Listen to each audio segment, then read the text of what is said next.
తెలంగాణ సాధనలో ఉద్యమకారుడిగా ఆయన గుర్తింపు పొందారు. ఆ తర్వాత తెలంగాణ రాష్ట్రం వచ్చాక ప్రతిపక్షంలో తనదైన పాత్ర పోషించారు. తెలంగాణలో కాంగ్రెస్ పార్టీ అధికారంలోకి రావడానికి తన వంతు ప్రయత్నం చేశారు. ప్రచార కమిటీ చైర్మన్గా తెలంగాణలో కాంగ్రెస్ను అధికారంలోకి కూడా తెచ్చారు. కానీ కాంగ్రెస్ పార్టీ అధికారంలోకి వచ్చాక ఆయనకు దక్కినంత ప్రాధాన్యత దక్కట్లేదని చర్చ ఉంది. ఒక బలమైన బీసీ నాయకుడిగా ఆయనకు అవకాశాలు రావట్లేదని విమర్శలు ఉన్నాయి. అసలు ఎందుకు మదియాష్కి గౌడ్ రాజకీయాల్లోకి ఎందుకు వచ్చారు? ఇలా చాలా అంశాలు ఆయనతో మాట్లాడాల్సినవి ఉన్నాయి. ఇప్పుడు బీసీలకు 42% రిజర్వేషన్ అనేది చాలా ఇంపార్టెంట్ టాపిక్గా ఉంది తెలంగాణలో. ఆ మాటకు వస్తే దేశవ్యాప్తంగా కూడా అదొక ఇష్యూగా మారిపోతుంది. ఈ అన్ని అంశాలపై ఆయనతో మాట్లాడదాం. మనతో పాటు వీకెండ్ పాడ్కాస్ట్లో జాయిన్ అవుతున్నారు మదియాష్కి గౌడ్, తెలంగాణ కాంగ్రెస్ ప్రచార కమిటీ చైర్మన్, మాజీ ఎంపీ. గుడ్ ఈవినింగ్ మదియాష్కి గారు. Very good evening Kalyan. చాలా ఇష్యూస్ ఉన్నాయి. అంటే కాంగ్రెస్ పార్టీ అధికారంలోకి వచ్చి దాదాపు 2 ఏళ్ళు కావస్తుంది. కాంగ్రెస్ ప్రభుత్వం కొలువుదీరి చాలా హామీలు ఇచ్చారు, అమలు చేయలేదని. బీసీ నినాదం ఒకటి పెద్ద ఎత్తున వినిపిస్తుంది. జూబ్లీహిల్స్ ఉప ఎన్నిక ఉంది, మంత్రుల మధ్య పంచాయతీలు ఉన్నాయి. ఇవన్నీ ఒక సీనియర్ పొలిటీషియన్గా కాంగ్రెస్ పార్టీలో చాలా కీలక నేతగా మిమ్మల్ని మాట్లాడాల్సినవి ఉన్నాయి. దానికంటే ముందు అసలు రాజకీయాల్లోకి మదియాష్కి ఎందుకు వచ్చారు? ఎందుకంటే అక్కడెక్కడో అటార్నీగా చేసుకుంటూ న్యూయార్క్లో లీగల్ ప్రొఫెషన్లో చాలా అత్యున్నత స్థానంలో ఉన్నారు మీరు. అంటే అమెరికాలో ఉన్న వాళ్ళు ఇండియాకు వచ్చి అక్కడ అవసరాల నేపథ్యంలో వస్తే రావచ్చు, కానీ మీకు అవసరం అయితే లేదు, రాజకీయాల్లోకి రావాల్సిన అవసరం అయితే లేదు. అయితే ఎందుకు వచ్చారు రాజకీయాల్లోకి అంటే ఏం చెప్తారు? రాజకీయాల నుంచి చిన్నప్పటి నుంచి, అంటే నేను హై స్కూల్ ఉన్నప్పుడే 8th క్లాస్లోనే ఓట్ ఫర్ మధు అని అడగడం జరిగింది. తర్వాత స్కూల్ ప్రెసిడెంట్ ఉంటుని, ఇంటర్మీడియట్కి వచ్చినప్పుడు సిటీ కాలేజ్లో బ్యాడ్మింటన్ క్యాప్టెన్గా ఉండే, నిజాం కాలేజ్కి వచ్చినప్పుడు స్టూడెంట్ యూనియన్ వైస్ ప్రెసిడెంట్ ఉంటే, తర్వాత నాదంటూ ఒక ప్యానల్ ఉండే, నా ప్యానల్లోనే మాజీ ముఖ్యమంత్రి కిరణ్ కుమార్ రెడ్డి క్యాండిడేట్. సో అట్లాంటి రాజకీయ సంబంధం ఉంది కాబట్టి నేను ఎదగడం జరిగింది. సడన్ ఎందుకు రాజకీయం ఎందుకు వచ్చింది? తిరిగి వచ్చినప్పుడు భార్య డాక్టరు, నేను ఇద్దరు కూతురు ఉన్నప్పుడు, అడ్వకేట్ ఉన్నప్పుడు వి థాట్ ఆఫ్ డాక్టర్స్ ఇద్దరు ఎడ్యుకేట్ చేద్దాం ఇండియాలో కొన్ని రోజులని.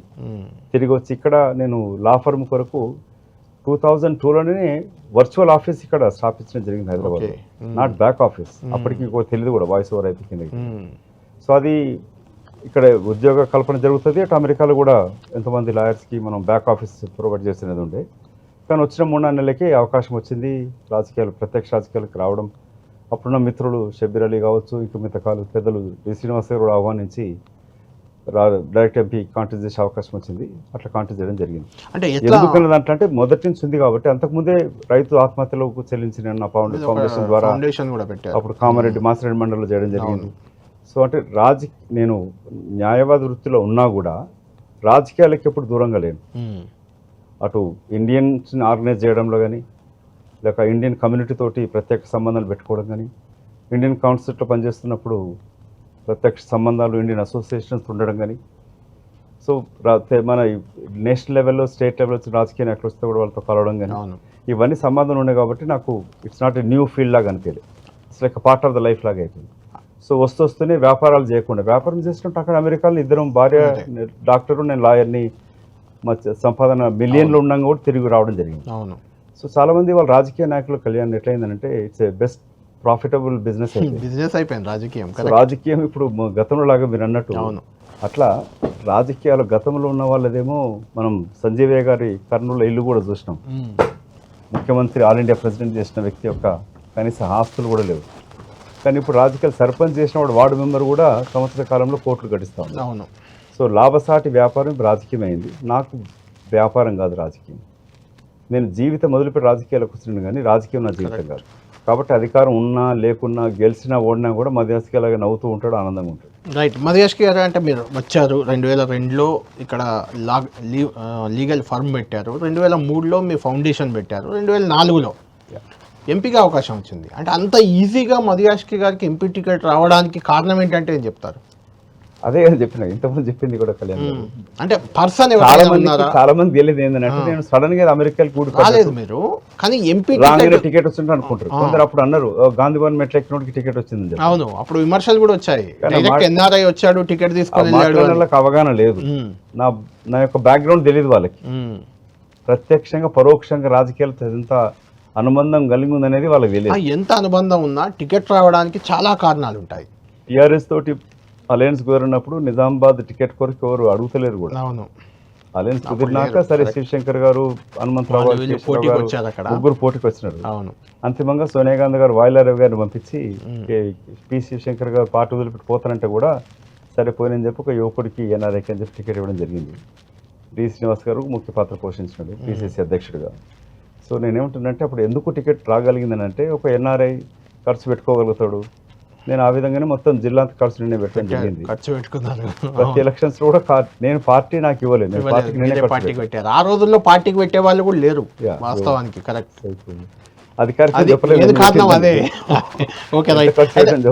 మదియాష్కి గారు మీకు అవకాశం వచ్చింది, వచ్చిన తర్వాత దాన్ని మీరు సద్వినియోగం చేసుకున్నారు. రకరకాల కమిటీల్లో మీరే ఉన్నారు. అప్పుడు దాదాపు 10 కమిటీల్లో ఉన్నట్టున్నారు నాకు తెలిసి. 5 ఏళ్లలో అత్యధిక కమిటీల్లో ఉన్నారు.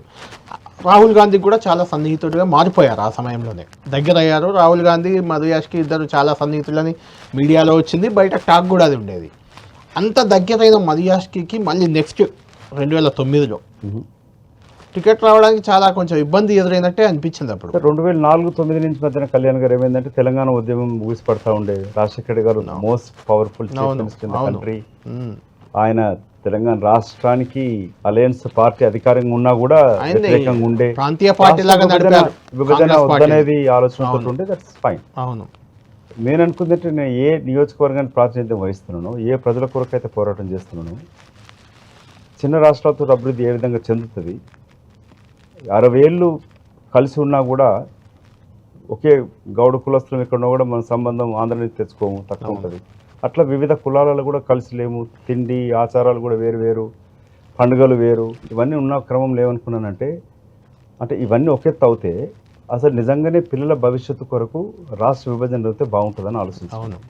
సో ఇక్కడ ఆంధ్రప్రదేశ్ విభజన జరిగితే ఈ రాజకీయ ఎత్తుగడకలకి అధికారం ఆకాంక్షతో వచ్చిన వాళ్ళు కొందరు అవుతే నేను నమ్మింది రేపటి మన పిల్లల భవిష్యత్తు బాగుంటుందా లేదనేది. సో నేను విశ్వసించింది నిజమైంది. రాజకీయంగా పార్టీ నష్టపోయింది. ఇవాళ మెడికల్ కాలేజ్ ప్రతి జిల్లాకు వచ్చినాయి, జిల్లాలు పెరిగినాయి, ఇంజనీరింగ్ కాలేజ్ వచ్చినాయి, ఉపాధి అవకాశాలు. ఇక్కడక్కడ నివసిస్తున్న వాళ్ళకి ఎలాంటి వ్యత్యాసం లేదు, ఎక్సెప్ట్ రాజకీయ నాయకులకు తప్ప. అక్కడ ఇల్లు ఇక్కడ ఆస్తులు పెరిగినాయి. సామాన్య ప్రజలకు మాత్రం ఎలాంటి ఇబ్బంది లేకుండా జరుగుతుంది. వ్యాపార సంబంధాలు, పెళ్లి సంబంధాలు కుదురుతా ఉంటుంది. రాజశేఖర్ రెడ్డి గారు కూడా ఎక్సెప్ట్ తెలంగాణ ఇష్యూలోనే గ్యాప్. దానివల్లే 2009లో మధుయాష్కి టికెట్ వద్దని చెప్పి పంపినాడు. నిజామాబాద్ అంతే, దట్స్ ఆల్. తెలంగాణ నిజామాబాద్ నుంచి కాకుండా నా పేరు జైరాబాద్ నుంచి, నల్గొండ, నగర్ నుంచి 3-4 చోట్ల పంపినాడు. సో అప్పుడు జయపాల్ రెడ్డి గారు కూడా నేను ఇంకేం చేయలేను, మీరే పోయి కలుపు అని చెప్పినాడు. అదేదో కాలు మొక్కేటప్పుడు సోనియా గాంధీ గారు కాలు మొక్కుతంగా నేను వచ్చి బతిలాడుకోనని చెప్పాను. జీవితకాలం ఎంపీగా ఉండము, ఉన్న కాలంలో ఏం చేసిందో గుర్తుంటుంది కాబట్టి ఇస్తే వస్తుంది, లేకపోతే లేదని చెప్పి నేను పోయి అడగలేదు. 41 సీట్లు డిక్లేర్ అయినాక 1 సీట్ ఆపడం జరిగింది. లాస్ట్ సీట్ నాది నిజామాబాద్ అప్పుడు ప్రకటించింది. అంటే ఎలా రాజశేఖర్ రెడ్డి అడ్డుకున్నా మధుయాష్కి ఎలా సీట్ తెచ్చుకున్నా? అదే అప్పుడు నేను అంటే రాహుల్ గాంధీ గారితో మిగతా మిత్రులు మిలింద్ దేవరావు వాళ్ళు చెప్పేటోళ్ళు, వాళ్ళ CM is opposing Madhu ticket అని చెప్పి. అప్పుడున్న ఢిల్లీ సీఎం శీలా దీక్షిత్ గారు నన్ను కొడుకులాగా చూసేది. హర్యానా ముఖ్యమంత్రి దీపేందర్ హూడా కూడా వారి కుమారుడు నాకు చిన్న తమ్ముడు లాగా. సందీప్ దీక్షిత్, దీపేందర్ హూడా, ఈ మా స్క్రీనింగ్ కమిటీకి ప్రణబ్ ముఖర్జీ గారు చైర్మన్, ఏమహేమీలో ఉండే వాళ్ళందరూ కూడా వెళ్ళి నా గురించి చెప్పడం జరిగింది. అంతిమంగా మళ్ళీ సోనియా గాంధీ నిర్ణయం తీసుకున్నారు. నేను గట్టిగా విశ్వసించింది కాంగ్రెస్ తోనే సాధ్యమని నమ్మినను. నా ఆకాంక్ష కూడా తెలంగాణ సాధన అనేది ఉండే, అది కాంగ్రెస్ తోనే సాధ్యమని చెప్పి విశ్వసించడం జరిగింది.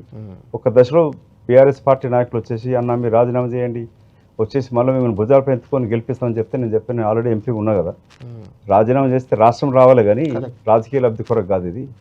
కానీ వాళ్ళని పక్కన పెట్టేసి రాష్ట్ర సాధన కొరక నా వంతు పాత్ర డిప్యూటీ చీఫ్ విప్గా అటు అధిష్టానాన్ని ఒప్పించడంలో కానీ మిగతా రాజకీయ పార్టీలు, అఖిలేష్ యాదవ్ నా మంచి మిత్రుడు, అతనిని ఒప్పించి సమాజ్వాదీ పార్టీ చిన్న రాష్ట్రాలకు వ్యతిరేకం, మాయావతి సపోర్ట్ చేస్తూ ఉండే, అటే ఉమర్ అబ్దుల్లా పార్టీ కూడా వ్యతిరేకం ఉండే, డిఎంకే కూడా మద్దతు లేకుండే. రాజ్యసభలో సందీప్ దీక్షిత్ నేను అసలు ఒక దశలో బిల్ పెట్టకుండా హౌస్ అడ్జర్న్ అయినప్పుడు సోనియా గాంధీ దగ్గరికి తీసుకెళ్ళి మేము మాట్లాడి వారితో అప్పుడు వెంకయ్యనాయుడు గారు ఆయన 1 ఆఫ్ ది ఇంటర్వ్యూలు చెప్పడం జరిగింది. నేను ఆంధ్రకి ప్రత్యేక రాష్ట్ర హోదా కావాలని చెప్పి సభ బిల్ పాస్ చేయకుండా అడుకోవడం జరిగింది. సోనియా గాంధీ గారు వచ్చి మాట ఇచ్చి మన్మోహన్ సింగ్ గారితో రాజ్యసభలో హామీ ఇచ్చినప్పుడు ఒప్పుకోవడం జరిగిందని చెప్పాను. దాంట్లో పరోక్షంగా చాలా కీలక పాత్ర అన్నది. ఎప్పుడైనా బుక్ రాస్తే చేస్తాను, ఎట్లాంటి క్లిష్ట సమయంలో పాత్ర వహించడం జరిగింది.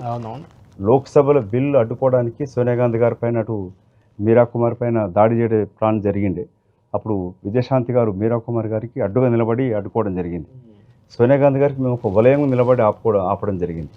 సో వీళ్ళు ఆంధ్ర ప్రాంత సోదర ఎంపీలంతా కూడా వాళ్ళు దాడి చేసి ఆపే ప్రయత్నం చేసినారు. సో చాలా పోరాటం జరిగింది. పార్లమెంటరీ వ్యవస్థలో పార్లమెంట్ చట్టం ద్వారా ఏర్పడే బిల్లు, అందులో మధుయాస్కి యొక్క పాత్ర అత్యంత కీలకం.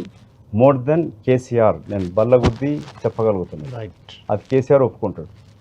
ఓకే, మధుయాస్కి గారు అంటే కేసీఆర్ రోల్ కంటే మీది ఎక్కువ కేసీఆర్ కూడా ఒప్పుకుంటారంటున్నారు. ఓకే, పార్లమెంట్లో తెలంగాణ ప్రత్యక్ష పోరాటంలో కూడా, ప్రత్యక్ష పోరాటంలో అందరిని కలుపుకోవడంలో, అధికార పార్టీలో ఉంటూ అధినాయకత్వం లేక రాష్ట్ర ముఖ్యమంత్రి వ్యతిరేకించినా కూడా తెలంగాణకై గలం విప్పి తెలంగాణ నాయకత్వాన్ని కూడా ఏకం చేసుకుంటూ కాంగ్రెస్ నాయకత్వాన్ని ఏకం చేసి ప్రజా సంఘాలతోటి మమేకమై పోరాటంలో ప్రత్యక్షంగా పాల్గొనడం, పార్లమెంటు చట్టం చేయడంలో నా యొక్క పాత్ర అత్యంత కీలకం. మధుయాస్కి గారు 2009కి ముందు అంటే 9లో కేసీఆర్ దీక్ష, ఆ తర్వాత ఎంపీలు పార్టీలు అన్నీ కలిసి వచ్చాయి, అది వేరే విషయం. జేఏసీ ఫామ్ అయింది, మీకు తెలియదు ఏం లేదు. 9 కంటే ముందు తెలంగాణ వాదాన్ని బలంగా వినిపించిన వ్యక్తుల్లో కేసీఆర్ మధుయాస్కి ఇద్దరే గట్టిగా ఉన్నారు. కేసీఆర్ గారు మీ ఎంపీలు వినిపించలే అప్పుడు. కేంద్రం నుంచి కానీ లేక వివిధ దేశాల రాయబారులు వచ్చినప్పుడు కళ్యాణ్ గారు ఇటు కేసీఆర్ గారిని కలుస్తూ ఉండే, కాంగ్రెస్ పార్టీ కలిసేవారు. అవును, మంత్రులను కాదు. అంత కీ రోల్ ప్లే చేసిన మధుయాస్కి గౌడ్ తెలంగాణ ఏర్పడ్డ తర్వాత రాజకీయంగా కానీ ఏ రకంగా కానీ ఎలివేషన్ లేదు. 10 ఏళ్ళు బీఆర్ఎస్ పాలన, ప్రతిపక్షంగా ఉన్నారు, ఎంపీగా పోటీ చేశారు, ఓడిపోయారు, అది వేరే విషయం.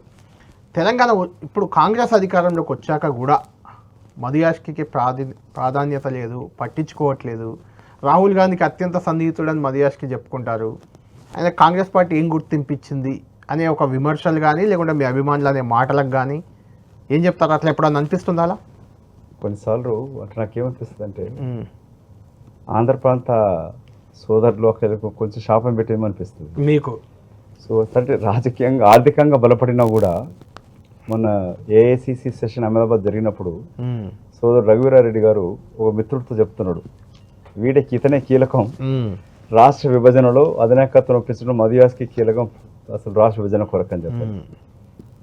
ఒకసారి బాధ కూడా వేస్తుంది. ఎస్, ఒకసారి అనిపిస్తుంది కళ్యాణ్ గారు, అంటే మేబీ రాష్ట్ర విభజన జరిగిన రాష్ట్రం బిల్లు పాస్ అయినప్పుడు మేము అసలు నాయకత్వం కోరుకోవాల్సింది. ఎంపీలలో పిసిసి అధ్యక్ష పదవి కానీ ప్రాతినిధ్యం వహించాల్సింది. వేరు వేరు కారణాలు రాష్ట్ర విభజన జరిగిన ఎందుకు 2 రాష్ట్రాల్లో రాష్ట్రపతి పాలన విధించి పోవడం, ఎలక్షన్స్ పోవడం చాలా వేరే కారణాలు అనుకుంటే, నాకు వ్యక్తిగతంగా రాజకీయంగా నష్టం జరిగినది. కానీ ఏ రోజు కూడా నాకు బాధ కలిగి నేను ఇప్పుడు ఇంట్లో పడుకోలేదు. నాకేమనిపిస్తుంది అంటే, నేను చెప్పే కదా, జీవితకాలం ఎంపీ ఉండడం, ఉన్న కాలంలో ఏం చేసినందుకు గుర్తుంటుంది, అది ఇంపార్టెంట్. ఈ రోజు కూడా నేను గొప్పగా చెప్పుకోవట్లే, ఎక్కడ సభలకు మీటింగ్లకు వెళ్తే కూడా ప్రస్తుతం అధికారంలో ఉన్న మిత్రులు మంత్రుల కన్నా ఎక్కువ కూడా లేక సమానంగానే నాకు ఆదరణ ఉంటుంది. సామాన్య ప్రజల నుంచి గుర్తిస్తారు. ఆంధ్ర ప్రాంతం వెళ్తే కూడా మీరంటే మాకు ఇష్టం, ఇది ఒకటే మీరు తెలంగాణకు పోరాటం నచ్చలేదని చెప్పి, కానీ అంత తప్ప మీరంటే మాకు వ్యతిరేకత ఉండదని చెప్పి ఆంధ్ర యూనివర్సిటీలో ఉన్న మిత్రులు కానీ చాలామంది పితాని ఇటు వచ్చి మాట్లాడుతూ ఉంటారు. సో నాకు ఎప్పుడు బాధ లేదు నేను అధికారం రాలేదని. కానీ తెలంగాణ రాష్ట్రం ఏర్పడ్డాక 10 సంవత్సరాల పరిపాలించిన కేసీఆర్ గారికి తెలంగాణ జాతిపితలాగా ఎదిగేంత అవకాశం ఉండే. అతను తెలంగాణ రాష్ట్ర అభివృద్ధి కొరకు కాకుండా కలకాలం కల్వకుంట్ల కుటుంబమే పరిపాలించాలని ఒక దుర్బుద్ధితోటి పరిపాలించింది కాబట్టి ఇవాళ బీఆర్ఎస్ పార్టీ ఓడిపోవడం జరిగినది. కాంగ్రెస్ పార్టీ తిరిగి అధికారానికి రాలేదని ఒక బాధ ఉండేది. ఎందుకంటే మేము సోనియా గాంధీ గారికి పెద్దలు, మేము కానీ మిగతా ఎంపీలు, హనుమంతులు అందరం కూడా కలిసి చెప్పేవాళ్ళు పదే కాంగ్రెస్ తెలంగాణ విభజన చేస్తే కాంగ్రెస్ వస్తే అధికారం అని చెప్పినప్పుడు ఆమె ఎప్పుడు కూడా ఏ రోజు కూడా నవ్వి ఊరుకుంటుండే, కానీ నిజంగా నన్ను ఎప్పుడు అడగలేదు. ఓడిపోయినాక మేము 15 మంది కాంగ్రెస్ ఎంపీలను పోయి కలిస్తే కూడా ఆమె ముఖంలో చిరునవ్వుతోనే మాట్లాడింది తప్ప నన్ను మోసం చేసిర్రు, కాంగ్రెస్ ఓడిపోయింది కానీ ఎప్పుడు అడగలే. కానీ తెలంగాణ రాష్ట్ర విభజన జరిగినాక తెలంగాణలో 10 సంవత్సరాలు కాంగ్రెస్ పరిపాలన ఉండాల్సింది. అది ఉండకపోవడానికి కారణం కూడా నాలాంటి ఎంతోమంది తెలంగాణకు పోరాటం చేసిన వ్యక్తులము మేము నాయకత్వం యొక్క ప్రాతినిధ్యం కోరుకోకుండా మళ్ళీ పార్టీ ఎంపీలుగా ఉండిపోవడం అనేది జరిగింది. నేను తెలంగాణ వచ్చినాక నేను తెలంగాణ రాష్ట్ర సాధన చేస్తానని చెప్పినప్పుడు గెలిపించిన నిజామాబాద్ ప్రజలు తెలంగాణ రాష్ట్రం ఏర్పడ్డాక నేను కేసీఆర్ నిలబడతాను గెలుస్తానని ఒక నమ్మకం నాకు ఉండే, కానీ 14 ఓడిపోవడానికి బాధ కలిగింది. ఆ ఒక్కరోజు ఫైట్ చేశారు మీరు, ఒక్కలే కాదు చాలా మంది ఎంపీలు అందరం ఓడిపోవడం ఒక బాధ వేసింది. అందరూ ఓడిపోయారు. దానికి వివిధ కారణాలు బట్టి మీకు మన మిత్రుడు చెప్తా ఉంటాడు. అంటే 10 సంవత్సరాల యొక్క పరిపాలన కొనసాగించినప్పుడు ఒక కుల ఆధిపత్యం లేక వ్యతిరేకత వచ్చినప్పుడు ఇవన్నీ కూడా కారణం అయి ఉంటుంది. కానీ పీపుల్ ఓట్ ఆన్ ప్రామిసెస్ పైన, పర్ఫార్మెన్స్ పైన ఓట్ చేయరు. కరెక్ట్. 10 ఏళ్ళు కాంగ్రెస్ పార్టీ యొక్క పర్ఫార్మెన్స్ పైన ఓటు చేస్తే యూపీఏ ప్రభుత్వం తీసుకున్న నిర్ణయాలు విప్లవాత్మక నిర్ణయాలు, ఎంప్లాయ్మెంట్ గ్యారెంటీ స్కీమ్ కావచ్చు, రైట్ టు ఎడ్యుకేషన్ కావచ్చు, ఎన్నో నిర్ణయాలు. తెలంగాణ అనేది దేశవ్యాప్తంగా కూడా దెబ్బతింది కాంగ్రెస్. దేశవ్యాప్తంగా కూడా దెబ్బతిన్నది, తెలంగాణ కూడా దెబ్బతిన్నది. దానికి వివిధ కారణాలు అయి ఉండొచ్చు. మీరు అడిగిన ప్రశ్నకి తెలంగాణ రాష్ట్రం ఏర్పడ్డాక ఎందుకు మీరు రాజకీయంగా ఎదగలేదనే దాని కొరకు అందుకు బాధ వేసినా కూడా ఏ రోజు నేను రిగ్రెట్ లేదు. ఈ రాష్ట్ర సాధనలో మదియాస్కి ఒక పాత్ర కీలకమని గుర్తించిన ఎంతో మంది లాంటి వ్యక్తులు కూడా గుర్తించడానికి సంతోషం ఉంటుంది. అదే చెప్తున్నా, మీరు పైకి ఎన్ని చెప్పినా సరే 10 ఏళ్ళు బీఆర్ఎస్ పాలన ఉంది, అక్కడ మీకు అవకాశం ఉండదు, అది క్లియర్. అది ఇప్పుడు కాంగ్రెస్ అధికారంలోకి వచ్చిన 2 ఏళ్లలో మీకు ఎప్పుడు అనిపించట్లేదా నేను ఇంత పోరాటం చేసి తెచ్చిన ఈ ప్రభుత్వం, లేకుంటే ఈ అధికారం, ఈ తెలంగాణ రాష్ట్రం, వీళ్ళంతా నా ముందు ఎవరు, వీళ్ళకి పదవులు ఏంటి, నాకు లేకపోవడం ఏంటి అని అసలు ఏ రోజు అనిపించదా మీకు? నేను నిజంగా ఉన్నది Kalyan, very self satisfied person. అంతేనా? సో నేను రాహుల్ గాంధీ గారు చెప్పిందంటే రాజకీయాలలో ఓడిపోవడం గెలుపుడు జరుగుతూ ఉంటుంది, పేషెన్స్ ఉండాలా, you leave it about your political future to me అని అంటూ ఉంటాడు. నేను ఎప్పుడు తిరిగి తెలంగాణలో కాంగ్రెస్ అధికారం రావడమే నాకు అత్యంత సంతృప్తికరమైన విషయం. ఎందుకంటే సోనియా గాంధీ గారికి వెళ్ళి ముఖం చూపించిన మాట నిలబెట్టుకున్నాడు. రెండవది ప్రచార కమిటీ చైర్మన్ గా కూడా ఉన్నారు మీరు. ఎస్, సేమ్ డే నేను రేవంత్ రెడ్డి గారు వారు పిసిసి అధ్యక్షుడు, నేను పాదయాత్ర చేయడానికి కొరకు నాకు బట్టి విక్రమార్కకి రేవంత్ రెడ్డి గారికి అధికారం ఉండే. కొన్ని రాష్ట్రాల్లో ప్రచార కమిటీ చైర్మన్లు సీఎంలు అయ్యారు కదా. సో నేను ఆ అవకాశం ఉన్నా అటు బట్టి విక్రమార్కర్ సిఎల్పి నాయకుడుగా, పిసిసి అధ్యక్షుడు రేవంత్ రెడ్డి గారు పాదయాత్ర చేస్తూ ఉంటే ఎన్నో మీలాంటి ఛానళ్ళు, మంచి జర్నలిస్ట్ అందరూ కూడా ఈ కాంగ్రెస్ పార్టీకి సఖ్యత లేదు, ఓ దిక్కు పిసిసి అధ్యక్షుడు, ఇంకో దిక్కు సిఎల్పి పోతున్నాడు, మధ్యలో ఏఐసిసి కార్యక్రమాల అమలు కమిటీ చైర్మన్ మహేశ్వర్ రెడ్డి కూడా చేశారు అప్పుడు పాదయాత్ర. అనుమతి లేకుండా మళ్ళీ ఆపేయాల్సి వచ్చింది. అదే కోమటిరెడ్డి చేస్తారంటే అనుమతి ఇవ్వలేదు. అవును, నాకున్నవాడు ఏం చేసినంటే ఆల్రెడీ ఇద్దరు చేస్తున్నప్పుడు నేను కూడా మళ్ళీ మొదలు పెడితే బాగుండదని, నాకు వ్యక్తిగత లాభం అవుతుంది, పార్టీకి నష్టం జరుగుతున్నప్పుడు నేను చేయలేదు. నిజామాబాద్లో మదియాష్కి గౌడ్ బీజేపీతో కుమ్మక్కయ్యారా ఎన్నికల్లో, 2019 ఎన్నికల్లో అంటే ఏం చెప్తారు? ఆ ప్రచారం చాలా పెద్ద ఎత్తున ఉంది, మీ దగ్గరికి వచ్చిందా? నా క్యారెక్టర్ తెలియనోడికి ఆ మాట మాట్లాడతారు. వచ్చిందా రాలేదా చర్చ? మాట్లాడతారు, కొందరు మాట్లాడుతూ ఉండే వాళ్ళకి జవాబు చెప్పిన. మదియాస్కి నిజాం కాలేజ్ ఉన్నప్పటి నుంచి కూడా, విద్యార్థి దశ నుంచి కూడా ఏబీవీపీకి నాకు ఎప్పుడు పడకపోతుంది. ఫ్రెండ్స్ ఉండే, నేను చెప్పగలను, ఏబీవీపీ బీజేపీలో ఫ్రెండ్స్ ఉన్నారు, బట్ రాజకీయంగా వారి ఆలోచన విధానం నా ఆలోచన విధానం వేరు. సఖ్యత అనేది జరగదు. అవసరమే లేదు నాకెందుకు, కవితను ఓడించే టార్గెట్ లేదా మీకు? ఇప్పుడు పీయూష్ గోయల్ అత్యంత కీలక మంత్రిత్వ శాఖలో ఉన్నాడు. ముఖ్యమంత్రి, డిప్యూటీ ముఖ్యమంత్రి వెళ్ళి వారితో మీటింగ్ అయినప్పుడు నేను అక్కడ వాళ్ళతో ఉంటిని. కిందికి వచ్చిన గాలి చూడంగానే అరే మధు ఇక్కడ ఎందుకున్నావు అని చెప్పి అతను బీజేపీ ఆహ్వానించడం కాకుండా మా ముఖ్యమంత్రి చెప్పినాడు, అరే రేవంత్ భాయ్ మధు యాస్కి క్యా కుछ नहीं देख रहे, हमारा క్లోజ్ ఫ్రెండ్ है, कुछ करो इनकी राज्यसभा में लेकर అట్లా అని మాట్లాడుతూ ఉంటారు. అంటే అత్యంత ఫ్రెండ్షిప్ ఉన్నా కూడా they know that I'm not only closely work with Rahul Gandhi తోటి, బట్ మై ఆలోచన విధానం ఈజ్ డిఫరెంట్. సో నేను నిజంగానే అధికారం కోరుకోవాలనుకుంటే అందరికన్నా ముందు నాకు ఆహ్వానం బీజేపీ నుంచి, అందరికన్నా ముందు నాకు బీఆర్ఎస్ ఆహ్వానం. నేను అధికారమే కోరుకుని ఉంటే నేను 2004లోనే అధికారం ఉన్న బీజేపీ పార్టీ చేరేటువంటి.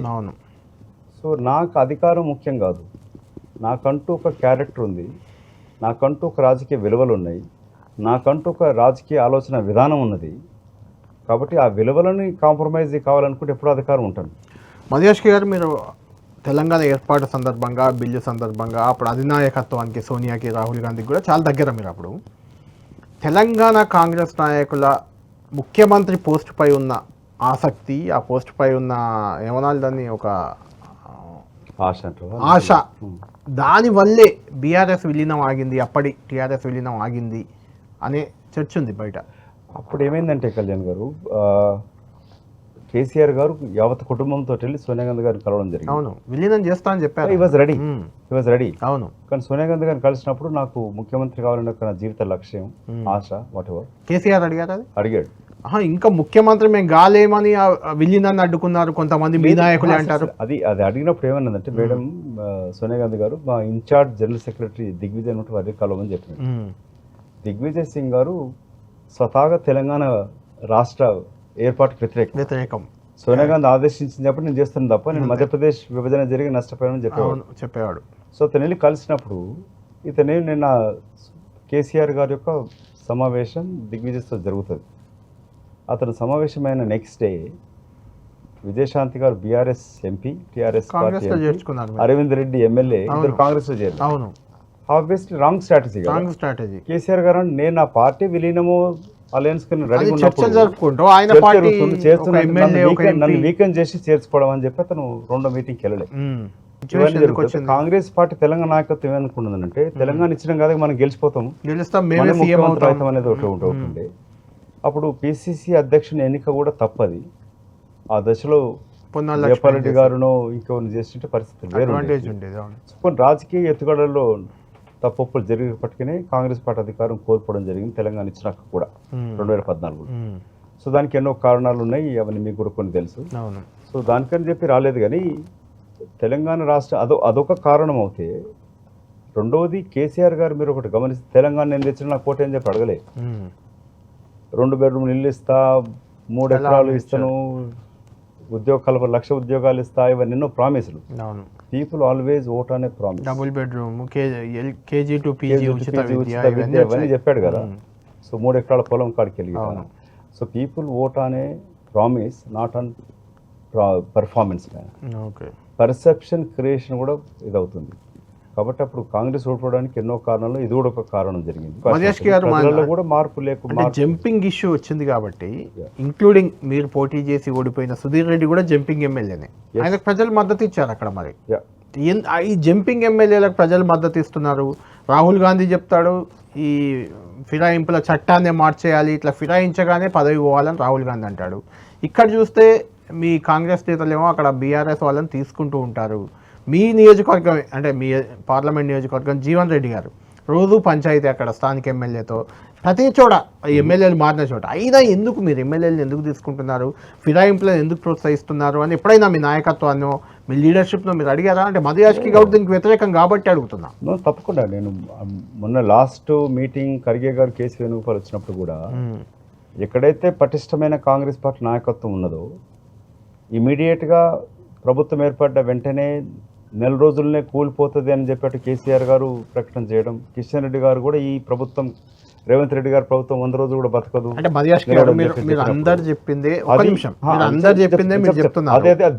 అడుగుతున్న పాయింట్ ఏంటంటే, మీకు 65 సీట్లు మిత్రపక్షంతో కలిపి వచ్చాయి, వాళ్ళకు 39 సీట్లు వచ్చాయి, వాళ్ళకు మీకు 20 సీట్లు గ్యాప్ ఉంది, 20 సీట్లు గ్యాప్ ఉంది. ఎలా పడేస్తారు వాళ్ళు అన్నంత మాత్రాన? మీ ఎమ్మెల్యేలు పోతే తప్ప పడేయలేరు కదా. అంటే మీ ఎమ్మెల్యేల మీద అనుమానం ఉందా?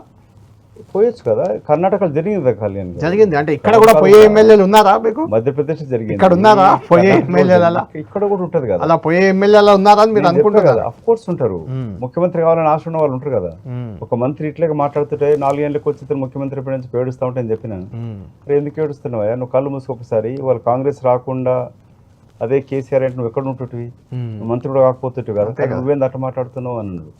ఈ ప్రభుత్వం 3 నెలల్లో కూలిపోతుంది అన్న వ్యక్తులే 3 రోజుల్లో మీ పార్టీలో చేరారు వచ్చి. ఎగ్జాక్ట్లీ. ఎమ్మెల్యేలు అంటే బీఆర్ఎస్ లో ఉండి ప్రభుత్వం కూలిపోద్దని చెప్పాడు ఆయన, 3 రోజుల్లో మీ పార్టీలో వచ్చి చేరాడు. ఇప్పుడు అధికారం లేకపోయినా కూడా ఎందుకు నేను నవ్వుతూ మాట్లాడగలుగుతున్నా? చాలా మందికి ఇది అధికారం మీద యావ లేదు కాబట్టి. అంతే. అధికారము, వ్యాపారము, వాళ్ళు బతకడానికి, విదేశాలు తిరగడానికి డాలర్ కావాలి, విదేశీ లిక్కర్ కావాలి, మద్యం కావాలి, తిరగాలి, కాంట్రాక్ట్ల కమిషన్ జరగాలి. నాకు అవకాశం అది అవసరమే లేదు. అది సో లేనప్పుడు ఇప్పుడు ప్రస్తుతం రాజకీయాలలో నువ్వు పార్టీ మారితేనే అధికారంలో ఉంటావు. ప్రజలలో మార్పు రానంత కాలం ఇట్లాగే జరుగుతుంది. ఒకప్పుడు మనకి పార్టీ మారిపోతే అసలు గెలవకపోతే అవమానంగా ఫీల్ అయ్యేవాళ్ళు, అవమానం ఫీల్ పార్టీ మారి అనే ఫీలింగ్ ఉండేది వాళ్ళకన్నా ముందర నువ్వు తెలుగుదేశం అంటే కాంగ్రెస్ మీరే కదా మొదలు పెట్టింది. వైఎస్ రాజశేఖర రెడ్డి గారు ఉన్నప్పుడు 10 మంది ఎమ్మెల్యేలను తీసుకొని కాసాని జ్ఞానేశ్వర్ని ఎమ్మెల్సీగా గెలిపించారు, బీఆర్ఎస్ ని ఉన్నాయి. నేను అనేది బీఆర్ఎస్ ను మీరు పదే అంటారు కాబట్టి చెప్తున్నా, కాంగ్రెస్ బీఆర్ఎస్ ని గెలిచింది కదా అప్పుడు 2004 చీల్చినప్పుడు. గల్లా దించుకొని మాట్లాడిన మా మిత్రుడు హరీష్ రావు గారు, కేసీఆర్ గిట వాళ్ళ అధికారంకి వచ్చినప్పుడు 88 సీట్లు వచ్చినా కూడా మార్చుకున్నారు. రేవంత్ రెడ్డి గారు ఎన్నికల ముందు ఇట్లా పార్టీ మారితే రాళ్లతో కొట్టి చంపండి అని రేవంత్ రెడ్డి గారు చెప్పారు, ఇప్పుడు ఆయన చేర్చుకున్నారు. ఇప్పుడు ఏమవుతుందంటే 5 సీట్లే ఎక్కువ ఉన్నాయి, ఒక 10 మంది జంప్ అయిపోతే కథం కదా.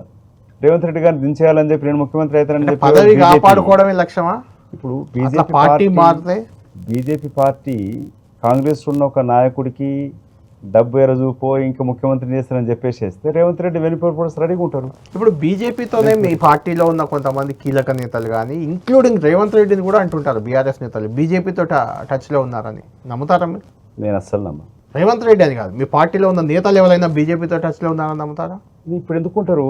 ఎందుకు బీజేపీతో ఎందుకు ఉండరంటే నేను చెప్తాను, తెలంగాణలో బీజేపీ జతగట్టిన అధికారం ఉండదు కదా, ఇప్పుడు ఉండదు, ఫ్యూచర్ లో 10 మంది పోయి కలిసినా కూడా బీజేపీ ఒక 10 మంది ఇన్ కేస్ ఆఫ్ కాంగ్రెస్ ఎమ్మెల్యేలు డిఫెక్ట్ అయిపోయినా అటు బీజేపీ ఈ 10 మంది ఎమ్మెల్యేలు బీఆర్ఎస్ ఎంఐఎం కూడా కలవాలి, 60 సీట్లు రావాలి.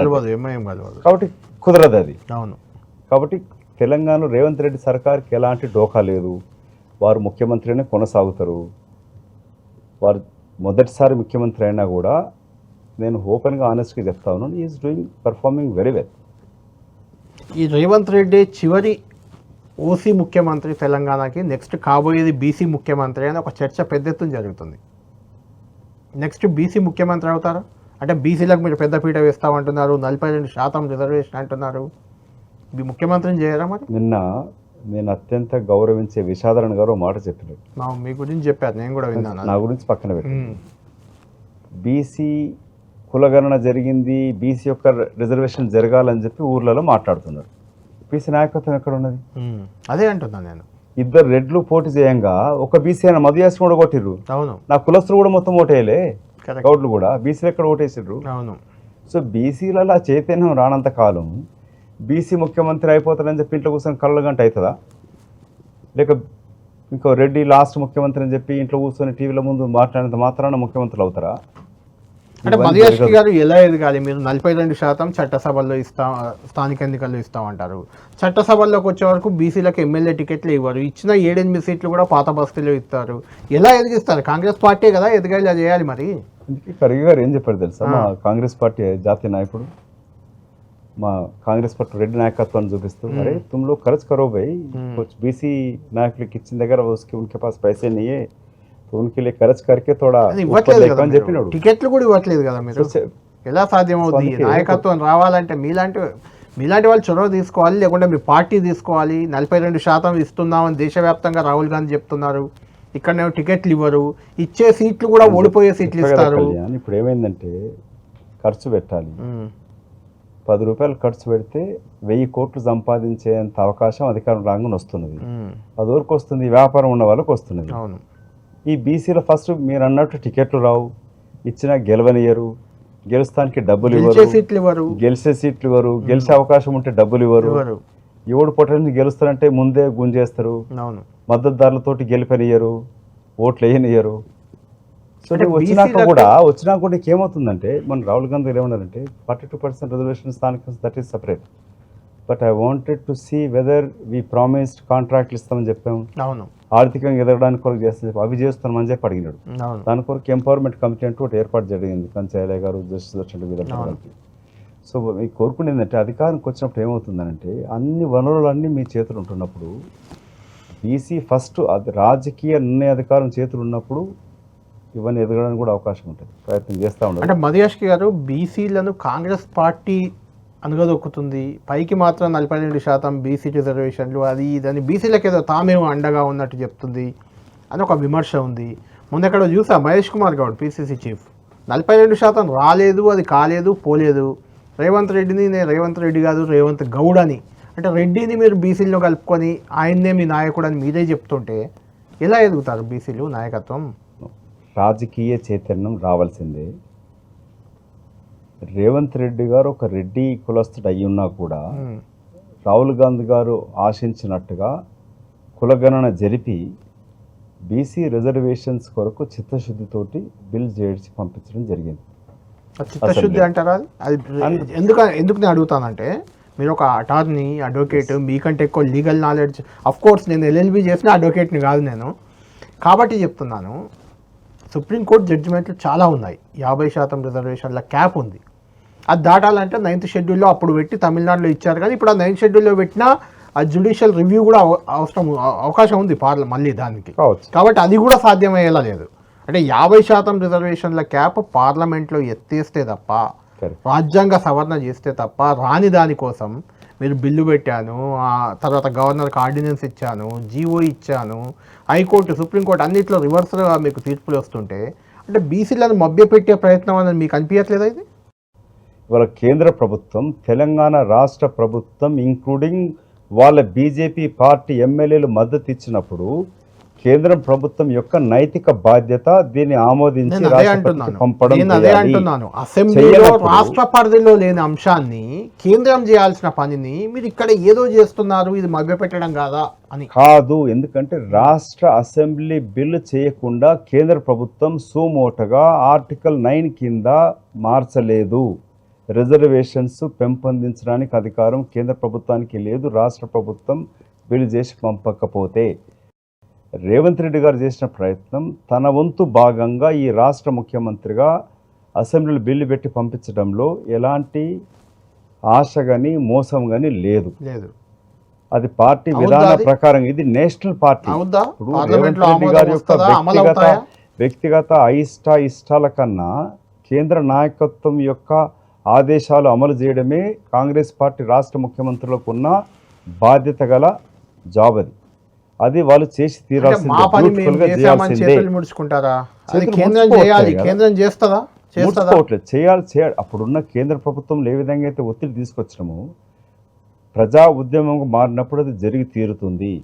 బీజేపీ పార్టీ కూడా తెలంగాణలో అధికారం రావాలని అర్రులు దాసుకొని ఉన్నది. వాళ్ళ బూత్ స్థాయి నుంచి పటిష్టం చేస్తూ తెలంగాణ అధికారం వస్తామనే ఒక 8 మంది ఎంపీలు గెలిచినాక ఒక ఆశ కుదిరింది వాళ్ళకి. ఆదేశ్ గారు, ఒక స్ట్రైట్గా చెప్పండి, నవంబర్ 3న హైకోర్టులో దీనికి సంబంధించి బీసీ రిజర్వేషన్ల పెంపుపై మళ్ళీ దాంతో ఏం తీర్పు రాదు, పార్లమెంట్లో అయితేనే వస్తుంది, అంతే కదా?